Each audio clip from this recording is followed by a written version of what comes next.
What's up mga tol? So ayun, today's video, talakayin natin yung isa sa mga main reason ba't nag-quit yung iba, in case na mamatayan sila ng cravings. Yun, yung iba kasi napapanghinaan ng loob na magpatuloy. Isa sa mga main reason is yung lack of knowledge, especially kapag namamatay sila.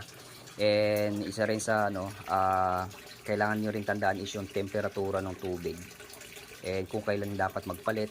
Lahat yun, ano pa ba, yung tinatawag din na pag-isolate once na mabuli sila. Yun, isa sa mga main reason ba't namamatay yung ibang na krayling is kapag mas malaki dun sa mga kasama nila sa loob ng container, parang nabubuli ng mga malalaki yung mga maliliit. So ang kailangan lang naman gawin is yung magdagdag ng iba pang hides na mas malaki para tas hindi sila mag-agawan.